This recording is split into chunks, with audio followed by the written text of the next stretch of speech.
My name is Halle Berry, and I feel still ghosted about being Conan O'Brien's friend. Wait, how did I ghost you? You ghosted me. When did I ghost you? You never called me.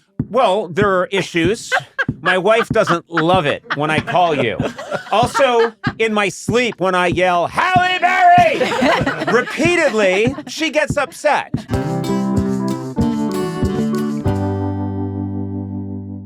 Hey there, welcome to Conan O'Brien Needs a Friend. I am that Conan O'Brien, joined by Sona Movsesian. Yep. And a little twist here, not Matt Gourley. Yeah, we got David Hopping sitting in. Hi. Good to see you, David. Great to see you. David is sitting in. This is very exciting because I don't know when this airs, but last night, Matt Gourley and his wife, Amanda, had a baby girl. Yeah. And so now they have two girls. They have their second child, and it's very exciting. We're very happy for them. And it's crazy. Matt sent us a photo this morning of Amanda holding his new daughter, and just Amanda was It enraged me. It enraged me too. Yeah. She looks like she's had full hair and makeup, and she hasn't. Yes. She's just that beautiful. She is gorgeous. Gorgeous. Yeah. Yeah. And looks completely unfazed by it. Yeah. And it made me angry. Yeah. It just I was very I was like, good God. Yeah. She looks beautiful. They did put false eyelashes on the daughter, which I thought was weird. And press-on nails? Those really long seems ones? early. Yeah. I thought that was a little much. Yeah, the tan or two. Yeah, and she's spray tan. Yeah. No. It's a beautiful. Sorry to interject. It's a beautiful Jesus, I didn't photo. think you needed to come in. Oh. It's a I beautiful. honestly didn't think you needed to interject. It's a but beautiful go ahead. photo. Well, I just have to bring something up. It's a beautiful photo of this lovely little girl. Yeah. And we all have a text message, a chain going on with all of us, and we're all saying, "Oh, she looks great. She looks great." And then you wrote, "That's the face Blay makes when he levels up in Elder Scrolls V." Oh my God. Well, no, you told the story incorrectly. I did? Yeah. There's a second shot of just the baby. Yes, that's what I'm saying. There was a. You didn't say that. Oh, okay. And Well, and I'm just I disagree with everything you do, and I want to go on Why record. is that an important detail, though? Because there was a picture of this beautiful baby with this beatific smile. That's right. Look gorgeous. And I said to that, that's the face Blay makes when he levels up in Elder Scrolls V. Yeah, so Glad we I just cleared that up. Yeah. And I just want to say, you're right. But also, I'm impressed you know what Elder Scrolls V Yeah. Who is. did you Oh, ask? please. Who did you ask? Great. Did you Google it? text Beckett? Guys, Did you text Beckett? guys, I know about all things. And I just like to, I'm a Renaissance man, okay? I don't go to Renaissance fairs, but I am a Renaissance man. But let's get back to the task at hand here, which is congratulating Matt and Amanda on their beautiful a little girl. Yeah. Nell, I believe is her Nell. name. That's really nice. I was hoping it would be Conanina, but I think God. that is yet to fly. Maybe the next one. Oh my God. No, that's very exciting. And so instead of Matt, we have David Hopping. David is my assistant. Yeah. And you called me very excited this morning because my flip phone came through. I got a flip phone last year when preparing for the Oscars because I really wanted to focus. And I don't want to be constantly harried and harassed by the thousands of people that have my phone number. So last year I got a flip phone so I could really, really focus. And only 5 people had the number and I could bury my other phone. Yeah. And so I asked you several months ago to reactivate the flip phone. And you're great, David. You do everything the minute I ask. Thank you. Let's leave it there. You wouldn't do it. I kept forgetting. And I kept asking you, and you'd be like, on it, and you wouldn't do it, almost to a pathological degree. Now, is it stupid? I could just turn off the other functions on my phone. Is it stupid that I have a flip phone? Probably, but I loved it. I love flipping it open. Okay. And I love looking like I'm trying to get some meth. I just love it. Or sell it, it's a burner phone. I like that maybe I could commit a crime and then hit the highway and I'm hard to trace. So I love this little blue flip phone that I have. Now it's a black one because your blue one stopped working. Can't you just reactivate it? No, like the phone when it turned on. Yeah. Oh. But you know what's interesting? Let's get to the issue here, the crux of the issue. You wouldn't do it for the longest time. And it got a little crazy because I think I brought it up maybe twice a week and you'd say, yep. And then he just wouldn't do it. And I thought, I kept forgetting. What? Really? But then like you thought you had like the sickest burn. You were like, you're turning into Sona. Why did you say that with Sona here? Why'd you say that with Sona here? I'm just trying to get the heat off of me. Well, you used to famously not do things. I have a point to make. I think you're changing the narrative a little bit. Did he really do it twice a week? He didn't do it twice didn't. a week. No, you didn't. That's the thing. You always change the narrative to make the person seem less How confident. many times do you think I asked over the last 3 to 4 months? Maybe like 3 or 4. No! Absolutely not.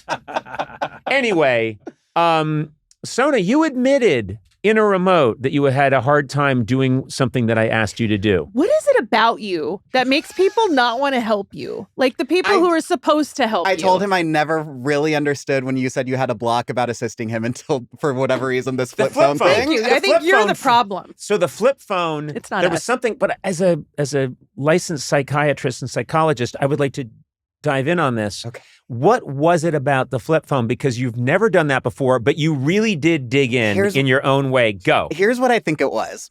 You got a flip phone originally. Mm-hmm. Great. It was working. For whatever reason, the service stopped. The person who was setting up our phone, I think, had never seen a cell phone before. I think it was his first day. I think he snuck in the back and pretended to be working there. Well, anyway, we had a bad experience We there. were there so long that I was talking to the guy trying to get the phone set up, and I couldn't see Conan, and I look. Conan's just laying on a bench by the window. Because we were there for more than an hour and a half. Oh, no. And this person just looked absolutely dumbfounded about how to give me a phone number and just initiate the phone. So that's what did it. We got burned there, and that's why you thought you'd have to go back there. Yeah. The important thing is the phone's working now. Yeah, that's the important You have a new number. But you know what I'll remember? Is your refusal to do it for such a long time. That's the part, not the fact that now it's here and I should be happy. What I'll always remember is how long it took. Yeah. That is my illness. It is. And my talent. And you'll bring it up in 2 years. Yes. And it's going to be something he may have forgotten. Yeah. Because why would anybody remember I don't that? know why. I will, I just never forget when someone around me screws up. Yeah. It's with me forever. And I think on my deathbed, and I hope this is not for a very long time, maybe I'll even be comatose, but all of a sudden when the end is very near, I'll just start, almost like I'm in tongues, I'll start spewing all of the mistakes that I've recorded to exercise them from my body. Yeah. And it'll be just like some people poop. I'm not going to do that. I'm going to just be. Don't people poop? Oh, when they die. That's your way of pooping. I don't think anyone does that. No, I think no one poops. Don't they? Don't they poop a little? Isn't there a poop? Death poop. It's a death poop. You're death pooping with you're saying words. with the things that you're holding in. No, I've never heard that. No one poops? Did I make that up? No, I've heard that. I've thought seen it's like your last I've seen 2 people die, and you're right. Neither one of them Eduardo's pooped. on it. Yeah. Neither one of them pooped. I saw. How did this change? How did you do this? You totally effed up this conversation royally. I effed it up? Yeah. No. We were solving this whole flip phone issue, and I was going to go into a great impression of me spewing out all the... Oh, I'm sorry. No, Okay, it's too late. do That's it. not happening. No, do it. But now we are into death poop. This occurs because all muscles, including the sphincter muscles that control bowel and bladder movements, relax immediately upon death. The release of waste is not guaranteed, but it is a normal, natural part of the post-mortem process. Death poop. I'm right. Never heard of Post-mortem Been elimination. vindicated. That's what it's Never called. heard of that. Well. I think we should just end this segment. I'm really bummed out. Why? That was just to really bum me out, death poop. Congratulations to sorry. Gourley on his Yes. new Yes. daughter. Hey, we were on death. What about the creation of new life? Oh, yeah. There'll be no pooping there. Circle. Can I ask you a question? What? Were you upset that if I don't know if David apologized for it, but if he apologized for it, were you upset if he didn't mean it or that he wasn't beating himself up over it I like more? people to beat themselves up I over know things. you do. And you I never know. would. You were just like, oh, Yeah. yeah. I'd be like, oh, that medicine that keeps me alive, the heart medication. Okay. Yeah, I just didn't get it. Big deal. And you just wouldn't do it. You wouldn't say, "Oh, I'm sorry, Conan." That's all you had to do. Oh my God, in your world, you're just like this, like, everything I do is so nice and I need medicine and no one's helping me. You're evil. There's no medication I'm on that is necessary. Nothing. Not a thing. But in my mind, I've turned it into, I need to have this nitroglycerin pill or my failing heart will give. When probably what I was asking you for was a supplement. Where's my whey protein pill? All right. Okay, my guest today is an Academy Award-winning actress. You know from such movies as Monsters Ball and Die Another Day. Now you can see her in the film Crime 101. I'm in love with this woman. I'm just going to say that right now. Halle Berry, welcome. Conan, you have been one of my favorite people ever. Oh my God. I think you know this. Like, I'm not saying something. I can't take that in emotionally or spiritually. It's true. You know, I will say this. It's really true. You were on the late night shows. I think 9 times you came on the show, and it was always just fantastic. One of my favorite clips is at one point, we're going back and forth, and then I kind of fake diss you, and you stand up and walk out, and I leap to try and, I mean, it's a talk show, and I leap to like, no, come back. And you committed, you like left, but then you came back. But it was such a great moment, and I have to say, a lot of cool people, a lot of very famous people come in this building. Things are a little different today. Yeah. So I show up about an hour and a half ago here in the building, and everyone's freaking out that you are coming. Aww. And these are people that see, you know, big names all the time. Mm-hmm. Ted Danson does a show here. He's a big deal. He comes in, and all of a sudden I heard all this noise downstairs, and I said, I bet you Halle Berry's here. And they said, someone said, no, I think that's Ted Danson. And I went, no, they're way too happy. And I love Ted Danson, and people here love Ted Danson. Yes, That's love how Ted off the Danson. charts things were. So great to see you. You look gorgeous, as you always do. I'm going to warn you that sitting next to you is a gentleman who's got, listen, I think we have to come out with this. It's full disclosure kind Full of thing? disclosure kind of Yeah. thing. All So right. let's hear it. This All is right. Matt Gourley. And Matt, why don't you confess your a love and obsession? Well, I just love the Bond movies, and so it's such a pleasure to have a Bond you. girl in Thank here you. like this. Thank you. And Also, iconic Bond girl. I know. In my opinion. very iconic, Yeah. very iconic scene. Jinx. Anyway, I'll shut up now. That's out. We've got it. It's taken care of. Why are your glasses fogging over? I don't know. Am I not in the shower right now? Okay. Yeah. I would say there's this, I mean, you hit so many notes in your career, but you think about it, there's this intersection of Bond girl, which means the world to so many people, but also X-Men, Storm, and then all this crazy, hardcore, legit movie roles, and it all comes together. And you couldn't have planned a career like that. Do you know what I mean? Yeah, I know. I did not. It'd be scary if you Lying. did. It'd be scary. I don't If even you were know like how you 7 could. years old and you had a chart with different intersecting circles and yarn, that would have been cool. But no, that's not, you know, it's so funny because I was thinking a lot about you today, as I do. See, I know you do. Wait, I do. Your glasses are fogging. You're I not know even you wearing do. glasses. I don't have glasses. I My know. retinas are fogging up. I'm getting glaucoma. I know. You have never forgotten me, Conan. I have one does not forget you. I know this. Yeah.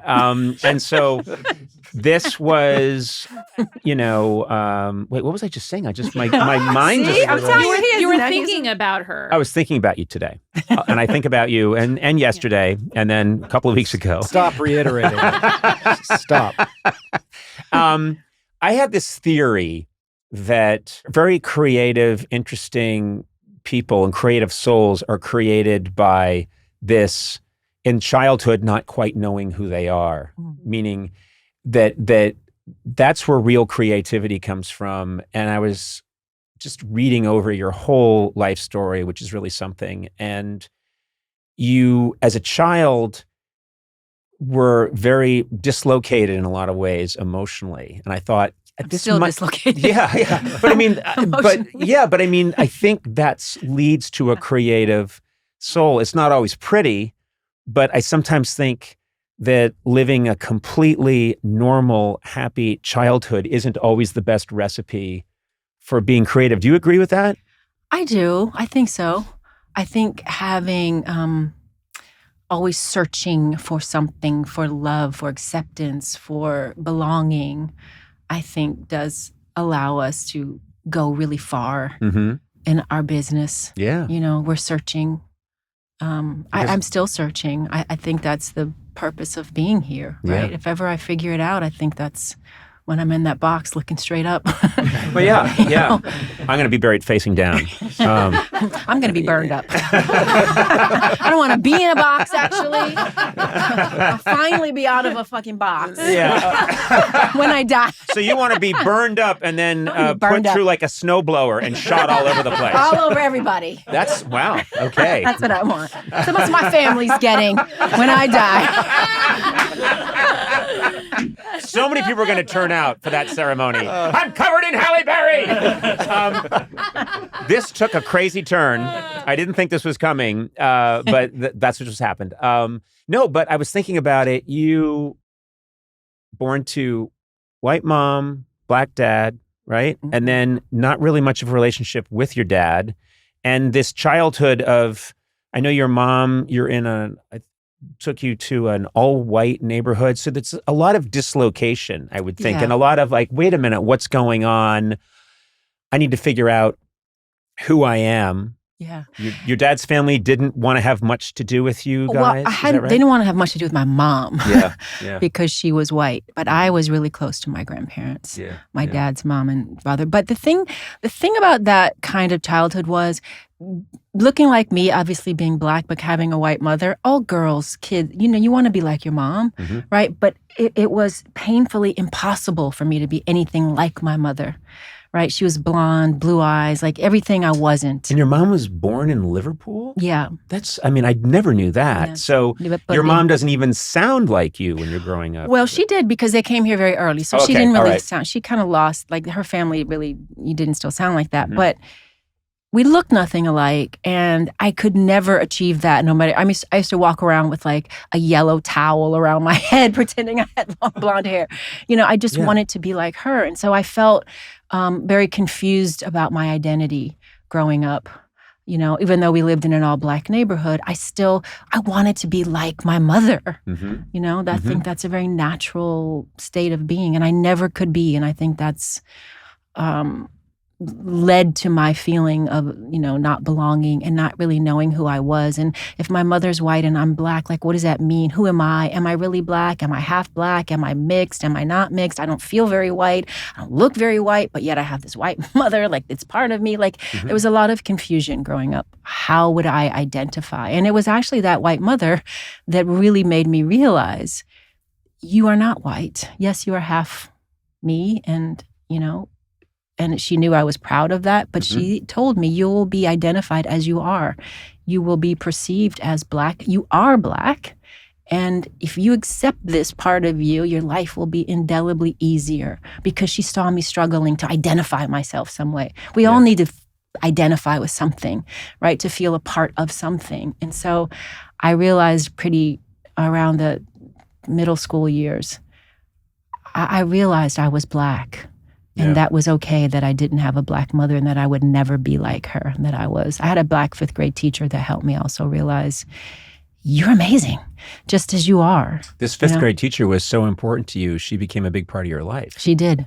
Yeah, a big part of my life. She's now my kid's godmother, and she's still a part of my life. Yeah. That's amazing. Yeah. I do not have that relationship with my fifth grade teacher. Do you remember your fifth grade teacher? I do, and I've got the police looking for her. Oh, what? Oh. No, I'm kidding. I'm thinking fourth grade. And you know who you are. Anyway, we'll get into that later. Meaning we'll never get into that. But it's interesting because when a kid that young, I think, is struggling to figure out, feels off balance with such an elemental thing at such an early age, they start looking for signals. They start looking for things maybe harder than a kid who's completely comfortable would. And for you, it's watching movies. You're watching movies. You're watching Yeah. Whatever's going to come on television or whatever you can see in the theater. Yes. And that's where kind of this begins. This so. road you get on. I think so. We were latchkey kids. My mom was busy working. She was a single mom, so she was always working.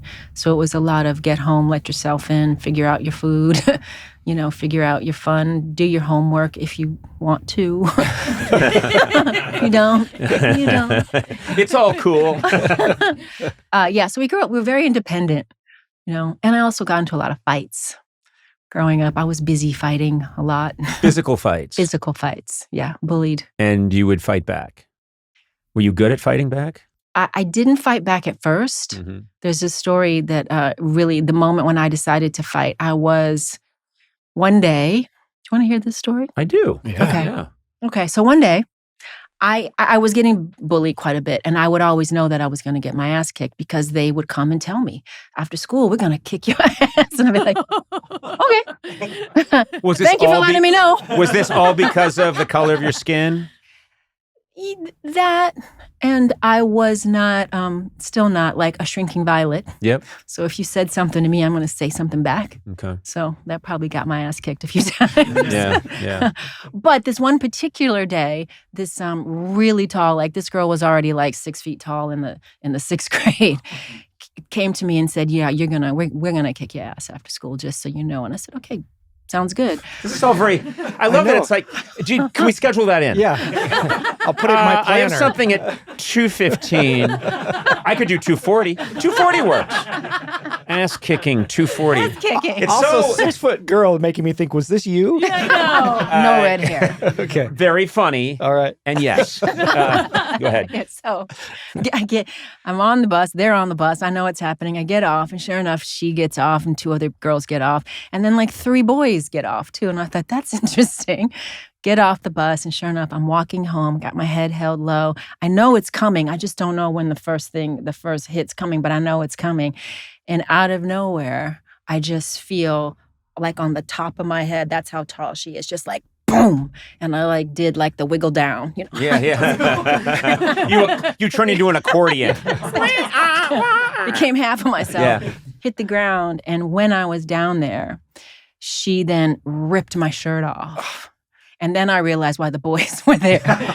They were going to see something. Yeah. Ripped my shirt off, and I just have my little breast buds out. And the humiliation was so great.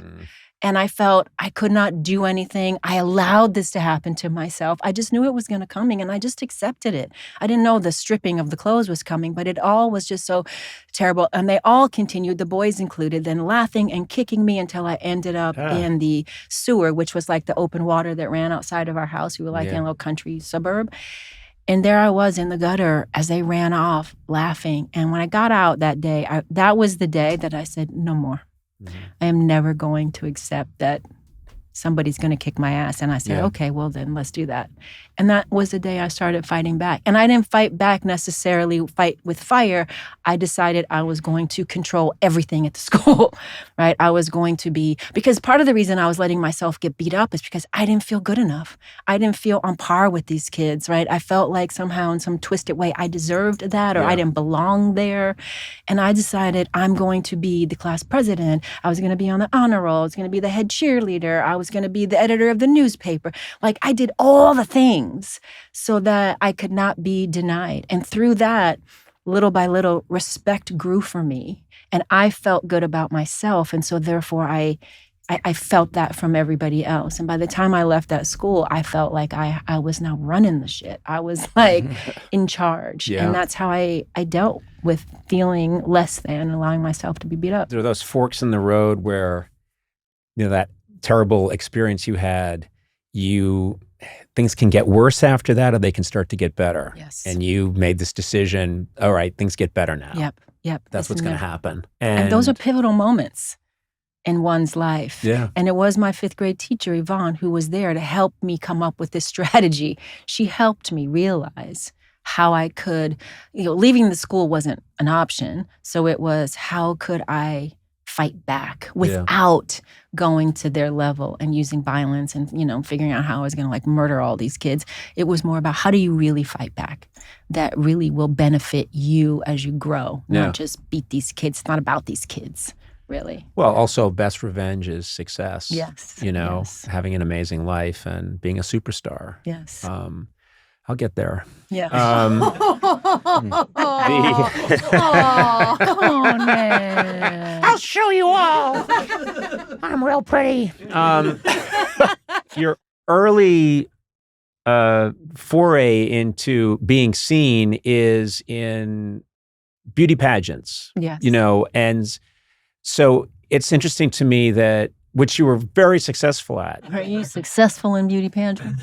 Were you not? Was it? I mean, how did you took that route, and then you're being seen that way, but you must have known. No, I've got this whole other. Yeah. I've got this amazing tool set that isn't even being utilized in me just being in this pageant. Yeah. That's, sometimes you kind of fall into something. You don't really know how you got there. Yep. That was kind of my story. Mm-hmm. I don't really know how my boyfriend at the time entered me in my very first one because he wanted to have a girlfriend who was a queen, a beauty queen. What the fuck? He just wanted that tiara. I want a tiara. So weird. They're expensive. Because does that make him the king then by law? That's so weird. Yeah, I guess. Yeah, the queen consort. That's a strange calculation. Yeah. But So of course I show up. I get this letter in the mail that says one day, you've been accepted to the Miss Teen Ohio pageant. I was like, well, really? How did I get in that? He's like, oh, well, I sent your high school picture. I sent it in for you. Okay. Like, that was a good thing. So once you got in, I got in. And the thing about beauty pageants, when you win one, then you have to go to the next one. Like there's always a step next. Mm-hmm. Right. So I went on a string of winning, and every one I got into was just because I'd won the one before. Right. So I had to go do the next one, and you had to go do the next one, and then finally I lost, and it stopped. Yeah. And I went on to my life. But that and you was were never heard from again. I don't know who you are right now. But it was a good way to start. I mean, I got Sure. to travel. I went to every state in this country, which was really good. And I had to find where the best bananas Foster was in every state that I went in before internet. And so that where was a is hard it? thing to do. We'd like to know. I had to find it. In each city, I had to find where they made the best bananas Foster for our group. So I was very resourceful. Bananas Foster does that have caramelized? Is it the one you light on fire? Light Yeah, on you fire. light it Make on to fire. Alaska. It's got Okay. bananas and brown wow. sugar and rum and butter and cinnamon and vanilla, and you put it over vanilla ice cream. You make a thing with the cooked bananas. We It's need like to get that super in good. here Let's right get- now. Can we have So that? Or good. just some rum. Skip all the other. Screw the banana and shit. I want that rum. So then there's this leap I don't understand, which you go from that experience to, and I know there's a lot that must happen in between, but Jungle Fever, Spike Lee, how does that happen? How does that happen? Well, because I came from beauty pageants, Mm-hmm. when I realized I was studying at Second City, and one of my teachers there said, you should be an actor. And I really didn't. I said, really? And he said, yeah. So when I got this chance to audition for Spike, it was to play his girlfriend. And the thing was, Pretty Girl is his wife. And I was Right. like, okay, that got me in there. But when I got to meet Spike, I said, I know you want me to read that, but can I read the crack hoe part? Can I read the other part? And he was like, no, I don't. You're not the crack hoe. I said, I am the crack hoe. I am the crack You hoe. have no idea, Spike. I am the crack hoe. And he was Not like, crack, it's Bananas Foster. That's my crack, but it's still the same idea. So how did you convince him? I just said, I am really more than the pretty girl. I want to show you that. Let me go. He goes, okay, go in the bathroom, wash all your stuff off, and maybe I can see you as the crack hoe. So I did that, and I came out, and then I got to audition for that part. And he was like, you are the crack hoe. Congratulations. Ultimate compliment. You won. You're the crack hoe. I'm getting crack hoe right now. From beauty Congratulations. queen to crack hoe. Yeah. Yeah. That's like a journey. But I also knew if I was going to really be doing this thing seriously, I felt like I needed to come out of the gate being more than speaking of boxes, I did not want to get put in that box. Yeah. But I think if you look back at the trajectory you already had and what you had been dealing with, because you had to fight all those battles, you're in a situation where most people are just thrilled to be in the Spike Lee movie. Right. Do you know what I mean? And pretty girlfriend in the Spike Lee movie is just fine, thank you. But to be in that situation, say, no, actually, over there is where I think I need to be. Director, writer-director, auteur. That it all comes from this. It goes back to this same idea: discomfort, a feeling of being unsettled as a kid. I think that builds this strength, and where you're, nah, I'm not going to do that. I need to be over there, even if maybe people around you are saying, "Don't rock the boat."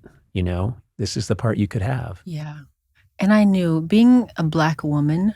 You know, it's the bottom. It is really the bottom. And you have nothing to lose, only to gain by rocking the boat and demanding more and asking for more and being loud about it. You have nothing to lose because you're already at the bottom. And that's really how I felt.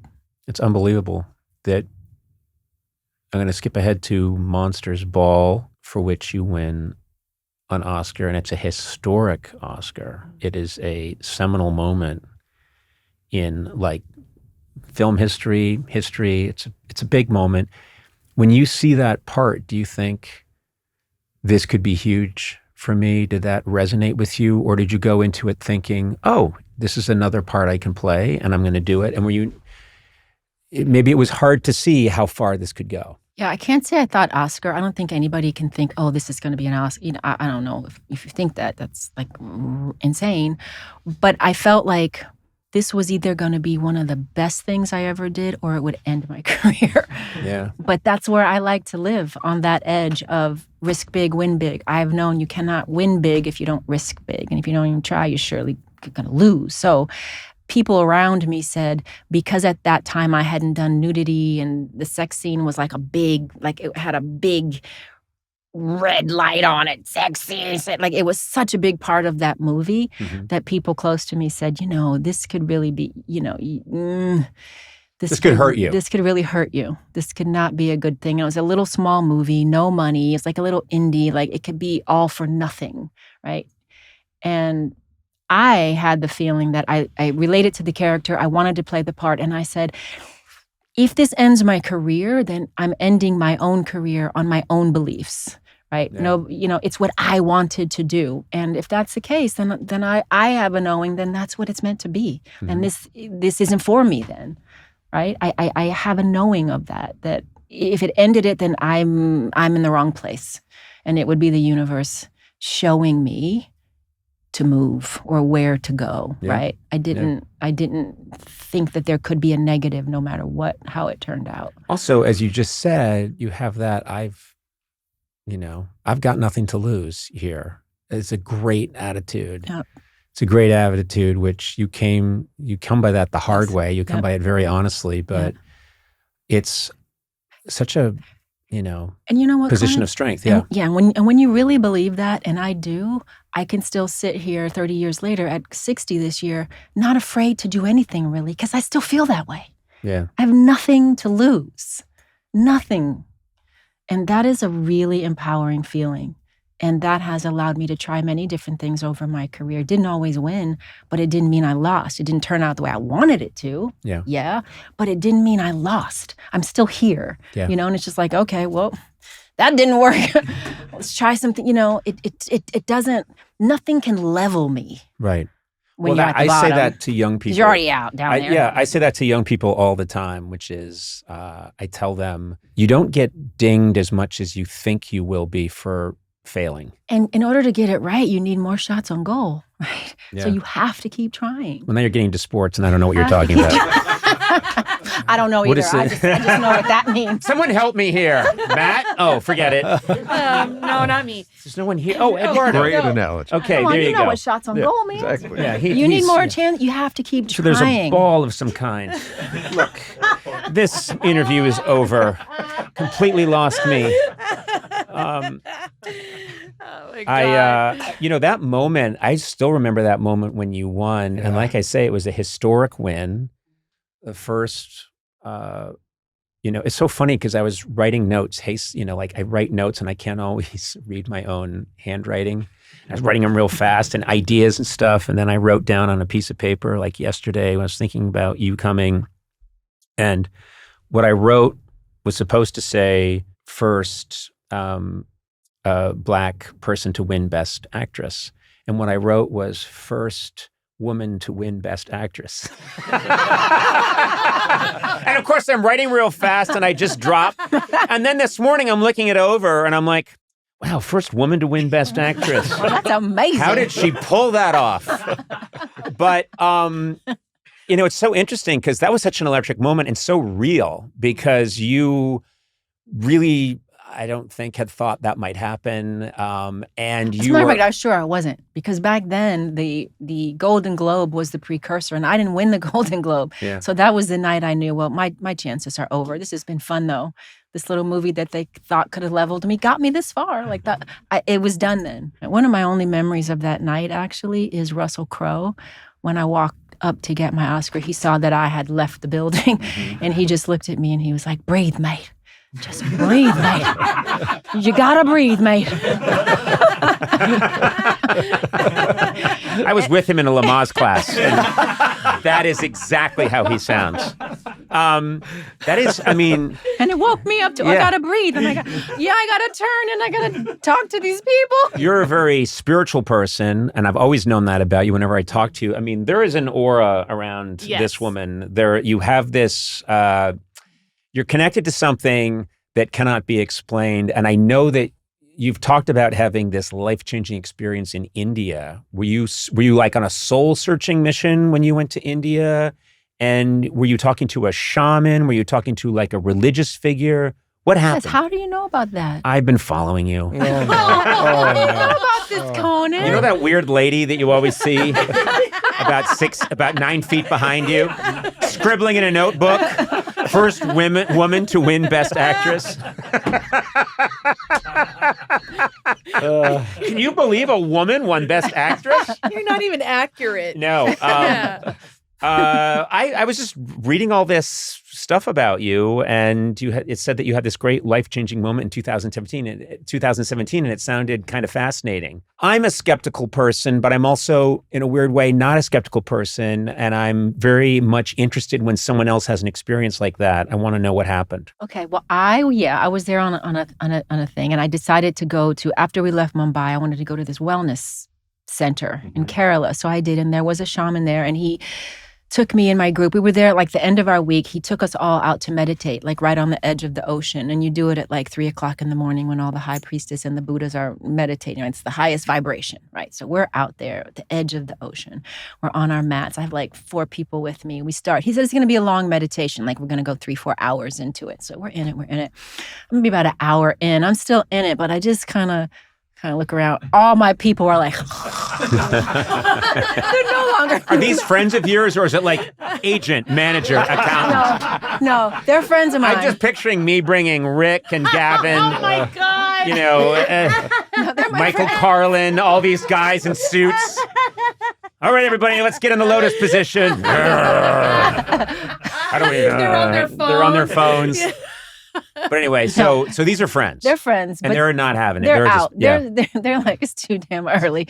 They're sleeping. But I'm still in this meditation. So finally he comes to me and he says, for the last hour, I want you to put your eyes at, like 20%, just so you can kind of see, but, stay in your meditation. So he keeps guiding me and talking. So all of a sudden, he starts to walk in front of me, and he walks to the edge of the ocean. And I sort of see him out there, but I'm in my state, and I'm meditating, doing what I'm doing. And I look, and I see that there's a shadowy figure that comes to him. And I'm thinking, where did that come from? It looked like it came out of the ocean, but I'm thinking, while I'm in the meditation, well, how could that be? Like, what would come out of the ocean? Is that an alien? Like, what am I seeing here? So it stays out there for a while, and about 20 minutes later, he starts to walk back towards me, and that person or that figure just kind of goes away. And I thought, what the hell is that? Who was that, right? So when the meditation is over, he says, so, what happened? And I said to him what I just saw. And he said, oh, yes. It's what I thought. Come with me. So he takes me into a little room and he said, you know what just happened out there? I said, no idea. Where did that man or that person or that thing come from? And he said, that was your third eye opening. You saw my aura. He said, was it black? I said, yep. He said, that was my aura. You now are in the club of your third eye opening. And there's a good, there's positive, and there's a negative to this third eye. You're going to see so many things you couldn't imagine you would see. You're going to understand things instantly in a way you never used to before. But the bad part is, the negative is, you're going to have to act on it. And that's going to get you in a lot of trouble. That's going to make you unpopular. It's going to have you have a really hard time in relationships with people. A lot of them will come and go as a result because you will no longer be able to be silent when you know something or you see something or you feel something. And I said, even if I try not to say anything, he said, you will see, you will not. You will not be able to be quiet. And Conan, that is the thing that has happened since that time. Really? I can no longer be quiet. And people have come and gone as a result. I have ended relationships as a result, like seemingly out of nowhere, because I saw the truth of the situation, right? And there's sometimes when I see the good in a situation and I go down a path and I embrace something that everybody's like, what? You're doing that? I'm like, I see it. This is going to be great for me. I see it. And it turns out to be great. So I've learned to trust that this third eye, this thing I have, it's real and I got it. And I just trust it now. When someone leaves or I tell someone, this is done, or I stand up for myself, or I switch my management, or I change whatever I'm changing, I now have a knowing that there's this other force, that there's this eye, that I'm seeing clearly for myself. I can't see for you or anyone, but I can see clearly for myself. And I let it guide me. Well, this is why I ghosted you, because I realized you had that third eye, and I couldn't handle it. No, you don't want to ghost me, Conan. Now I'm terrified that I did ghost you. You don't want to ghost me. But it's you don't want to ghost me. This is something that I've come to realize at my age, and I'm a bit older than you, but I like it now. I just realize, we have this culture that just, glorifies being young, and being young was great. But I just feel like things make more sense to me now, and I know myself now. Yes, and I feel like a little bit that's what you're describing. I can't say I've had that profound a conversion, but I've had a subtler feeling of, there's some aches and pains now when I do my weird comedy moves, but I enjoy this period now more than the intensity and I don't know, kind of sometimes maniacal misdirection of 20s, 30s, 40s. This feels, it's a calmer place to be. Mm-hmm. I describe it by saying I have zero fucks to give anymore about things and what people think or how they feel about the choices I make or what I'm doing or how I'm doing my life, and that is a really empowered place to be able to say, hey, I know you don't care that much about me anyway, so why do I give so much energy to what you're thinking about me or making choices that satisfy you or make you happy? That's a really good place. And I can't say I was always there. I've been the dancing bear, and I've been trying to make everybody love me and like me and, fit in. And it's really, that's exhausting when you go through life that way. Yeah. And also this profession is a profession. Breeds that, and it's about how much am I being liked at this moment versus that other moment versus the next moment. Yeah. And it can get in your head. Yeah. And when you can really not care, like really, don't just say you don't care. Yeah. When you can really not care. That is like a really powerful place to be. I can't say I have zero fucks to give. I have like 3 fucks to give. Okay, what are your fucks? I want to know what Conan's fucks are. I believe I can have sex 3 more times. In your life? In my life. Huh. Yeah. I've been to a doctor and he said, I think you got 3 left. And he did measurements and things. And he said, there's 3 left here. Oh, no. Yeah, no, it's true. I said, can I get a new cartridge? And they're like, no, you are out of ink. So I'm being very careful with how I use them. God. I'm sorry, Halle Berry's like, I haven't seen Conan in a while, and I now know why. Yeah, she read your aura. Yeah, you read my aura. I'm like, What made you come into this? I know. Let's I talk about know. Crime It sounds 101. woo-woo. You made this film with Chris Hemsworth, Mark Ruffalo. These are fantastic people, I would think, to Oh work my God. with. Fantastic. I mean, Fantastic. yeah, and it's just sounds like a really fun movie. It really does sound fun. It's very adult too. You know, I think we sometimes, I've got 2 kids, so I search to find adult themed movies. Yeah. You know, I've had 2 decades of, you know, cartoons and animated movies. And Yeah. it's really nice to be Yeah. a part of making a real adult, sort of a throwback of Heat and like very It's kind of got a gritty LA. gritty LA. It's like a love letter to LA. Yeah. We never get to shoot in LA. I'm so happy working here. Well, to that's go to first of work all, and come home like normal. That's no people. small thing No, to it's shoot huge. in Los Angeles It's huge. because everybody is now, they're in like whatever, they're in Greenland and they pretend that it's, I mean, they will be once we own it, but Oh, boy. they're in, I'm looking into it. You're going to buy it? We're going to move once we conquer Greenland, I'm moving the podcast studio there. You're going to love it. Lots to eat. Lots to eat. Not a wide variety, but there's a lot of it.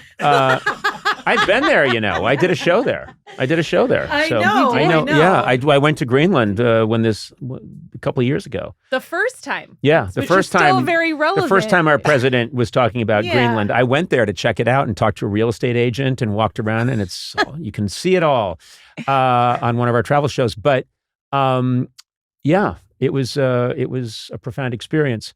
But I was saying that you don't take it for granted because nobody shoots much in Los Angeles anymore. No.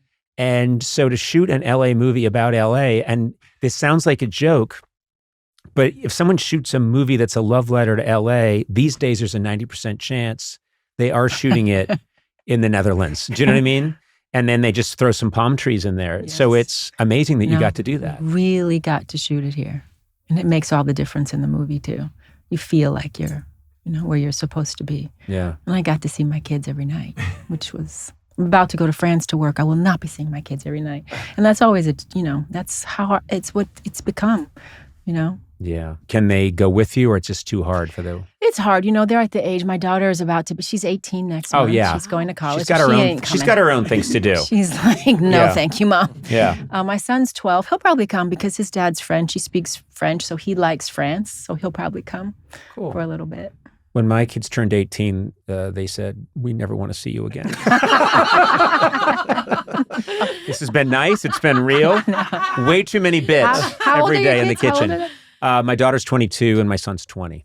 Oh, wow. So they're off in school and doing their own thing and constantly. And how did you feel? I'm dealing with my daughter leaving. How did you feel? Did you? I'm someone who can get very disconnected from how I feel, meaning I'm really good at sublimating things and pushing it down. So I think my daughter, when she left, because she was the first and she's like my little girl, and then suddenly she's going off into the world, I had a hard time with it.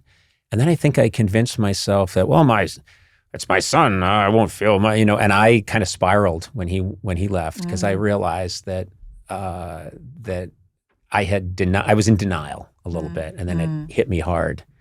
And when she left, did she leave town? She went to Yeah. another They city? both went away to school, but my agent says they're doing very well. I can't talk to those kids. Impossible. It's tough. It's a huge adjustment. I mean, you're going through this, about to have a second child. A daughter coming in a week Oh or my so. God, you're starting. Yeah, I and- know. It's really late. And Sona has Is it your twins. first? It's my second. Your second, okay. Yeah. Sona has And you have twins. Twins. Yeah. They're young. They're like 4.5. I mean, Oh, they are wow. 4.5. I'm not. Right. Yeah. I don't know But why I said it like that. You're a strange person. But that's Yeah. you don't think, and then when it happens, it is very surreal. It's very surreal. And It's then like, when how they did it call you and happen? say, How did yeah, it happen? how did it happen? It seems like just yesterday, she was this little thing looking at me like I'm a jelly bean. Yeah. And now I'm just like, No, when they say Broccoli. things like, I'm going to hop Yeah.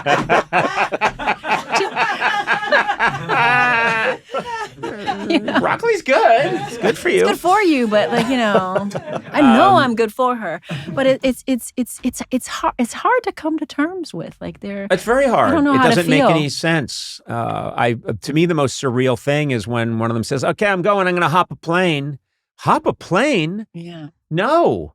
I'm gonna go grab the the Delta flight and go flying to another part of the country, No. and I'm gonna then go do my own thing. And I think, well, who's going with you? Is your mother going with you? Who will show attend to you to make sure that you get to the bathroom? And I've just completely lost my mind. Just because you turn 18, one day you're 17 and one day you're 18. So how much more do you know just Yeah. because you turn 18? Right, You're the same. right. So she is going to be 18 and she's like, well, I'm going to do all these things I want to do now because I'm 18, but you were just 17 the day before. Right. So, Just because this little arbitrary click. It's a good point. Now I'm more terrified. Now I'm terrified. It's terrible talking to you. But you're past that part, though. Your I'm kids are in past. their- I'm past. They're past. They're 21. Well, no, now. you're never past. It's what this goes back to the very beginning of the conversation. You said you never stop putting yourself out there. You never stop feeling like I need to grow. You never stop being a little afraid. That just doesn't stop. It doesn't It's stop. the good news and the bad news. Yeah. And these things don't stop. I think No. if I get to live a really long time and I get to see my kids be, in their 40s or 50s, I'll still be stunned that they're headed out the door to go do something, Yeah. and that, that we're not with them, making sure everything's okay. Yeah. It's always going to be the way. Yeah. It's just, that You're doesn't always go the away. parent. Yeah. Yeah. I It don't think doesn't go so. away. Are you still having, on this movie, Crime 101, you're working with these fantastic actors. Are you still in it having fun after everything you've been through, all these successes and everything? You still there enjoying it in it? I love it. Yeah. Yeah, that's I still great. do. Sometimes I joke with my friends and think I go to work for a break. Because parenting is hard. Yeah. It's hard work. And when I get to go do a movie, I just have to think about myself. I don't have to think about anybody's clothes, what they're eating, what they're doing, driving to a soccer game, picking them up. My daughter goes to school all the way downtown. Like, it's a trek. It's an hour and a half almost each way. And you do that, twice a day. You're looking at 6 hours out of your day, just school, driving, Yeah. So when I go to do a movie, it's like, it's just me time, right? I don't care if it's 16-hour day, 6 days a week. I'm just focusing on me, and that feels like a break. Do you ever find you're choosing roles where your character is like taking a lot of bubble baths? Bubble bath and chocolates, the movie. I'll do it. It's really not a good script. There's no plot. There's no character development. I'll do it. That's what I would do. It's like Adam Sandler does that every movie. It's like, he's in Hawaii. I know. He's at a great resort. Oh, and look, he's having a Sunday. Well, this has been an absolute delight. You've lit up our whole building. Everyone's thrilled you're here. And I adore you. I think you're amazing. You're just such a great, honest, cool person to talk to. And I'm just so happy you could be here today. I'm happy to. And I legit mean, you have been always one of my very favorites.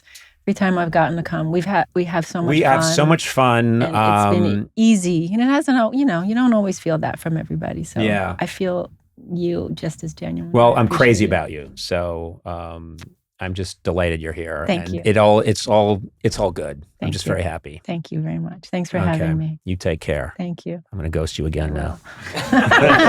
And if I see something, I'm telling you.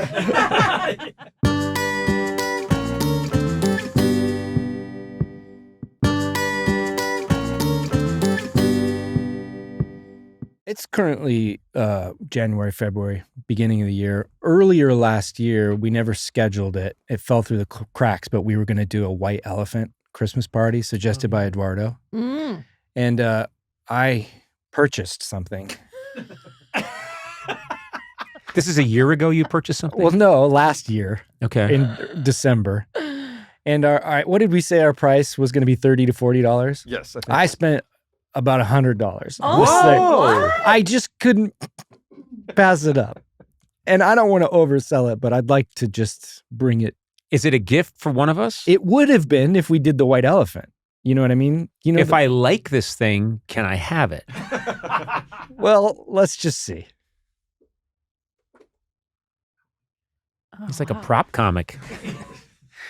Oh my God. Oh!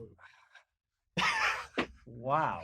Talk to me. What's happening right I now? don't think I need to say a thing. I think this says it all. Oh. Yeah. Does it? Well, if you're watching a video right now, Yeah. then yes. But let me describe for anyone who's not. You've just put, basically, they've turned a disco ball into a motorcycle helmet, is what Or it looks vice like. versa. Yeah. Yeah. Yeah. Yeah.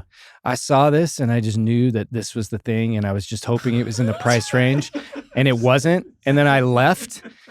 And then I went back and got it. So this, And then we canceled it.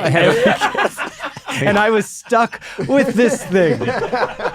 But now I'm kind of glad that I I have love it. that you, so this is, there's so many things that are perfect about this. You bought this as kind of a gag for a jokey thing that then got canceled. It didn't happen. You now have what appears to be a disco ball on your head, but it complete with a strap with a little clicker so that you can strap it on. Where is It it? can't be street legal. Anyone behind you with their brights on is going to be killed immediately by by lasers. So no, you can't be driving that down the street. What you said a store had this. Now it looks like something that you would buy on a site. It doesn't look like something that would exist in a store. No, not only that, but there are two of them, and I seriously consider getting two of them so that when somebody got this and it went crazy in the white elephant, I could pull out a second one and go like, how much? You know? You thought we would all like want it and fight over it and Oh, stuff? no, and then we no. would pay you like more than market I value was gonna it? make a mint. So You look tell so me about the stupid. store. Yeah. Tell me. Sometimes Sona with you see this thing on with your jacket? Oh my God. Oh, Oh, but- this jacket's too cool, Hey, bitch. No, uh, you wear that. Matt, talk to us about the store where you bought this. It was I'm picturing, in the 40-Year-Old Virgin when Yes. when they go into a store that just sells stuff from eBay. Yeah. And who is it who wants to buy Jonah Hill wanted Jonah to buy Hill- those those high-heeled platform shoes Oh, that have a yeah. goldfish in them. Yeah. I'm picturing it's that kind of store. It was a vintage store in Santa Barbara on State Street. Vintage. Yeah. And so there was all So kinds people of were kitschy dicks vintage. long ago. Hey man, I'm Disco Fonzie. This is good to remember that people had terrible ideas 40 years ago. Because someone's making these and there's, like a couple of them. It's new. So, I mean, make an offer.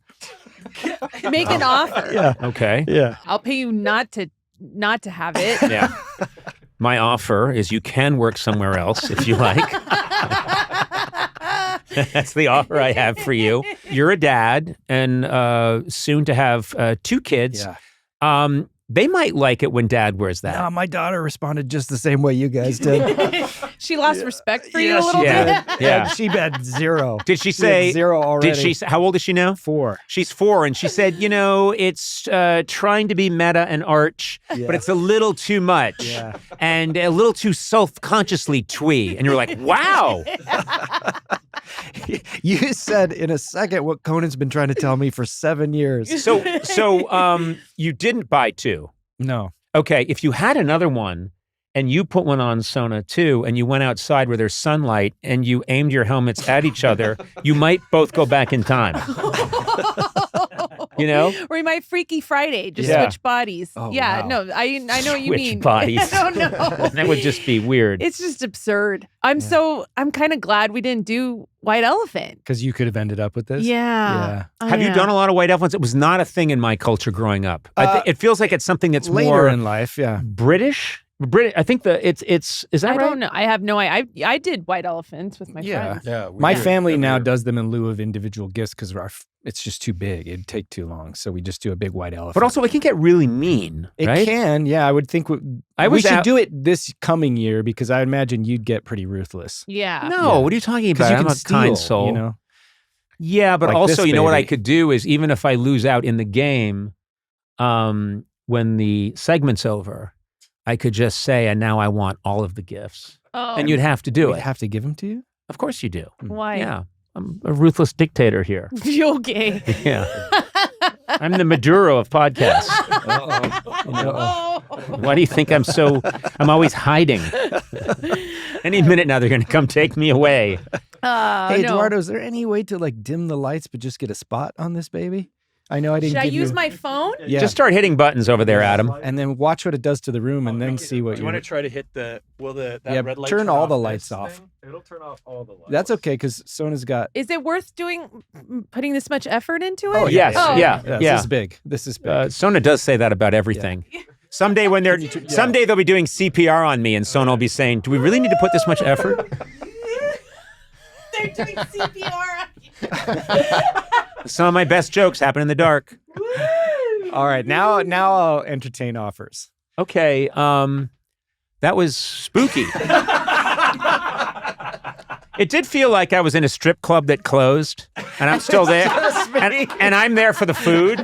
So there's no ladies anymore, and they're not even serving drinks. But I just can't get enough of that beefaroni. Hi, I'm Roscoe. I'm the lighting designer and stripper all in one. Oh my God. You know what? I think that's one of those gifts that's going to pay dividends. You How know? so? It is? Yeah, Okay. yeah. Yeah, I don't know. Even I doubt that. I No. just know not to pick your gift next I time know. when we actually do this. Well, you don't know whose Yeah, gift is you his. won't know. That we used to do white elephants, and one of my friends forgot a gift, so he went back to his car and got Taco Bell sauce packets. And I would rather have the Taco Bell sauce packets than that disco ball helmet. And you'd say that even if you were at a Taco Bell. Yeah. And there was just, and you were surrounded. Just like a bins of There's them. just bins of them. And still, you're like, you can have more of these free things that surround you or that disco ball helmet. Uh, Yeah, no, I like white elephant though. It's fun. We should do it next year. Okay, this we'll do year. it. Yeah. Yeah, we'll do it. and will you shop or will you just have David go find you Oh, something? that's a terrible thing to say. People act like I live in some kind of bubble. Once COVID's over and stores reopen, I'm sure David will show me where these, quote, stores are. And I will go to one and talk to a purveyor. All I ask is that you wear that on the ride home and that you lower your windows as you head into Pasadena. I'm riding on a motorcycle. No need. No, Like that's disco ball that's motorcycle. definitely a So Vespa. cool. You need to be on a Vespa for that. Yeah.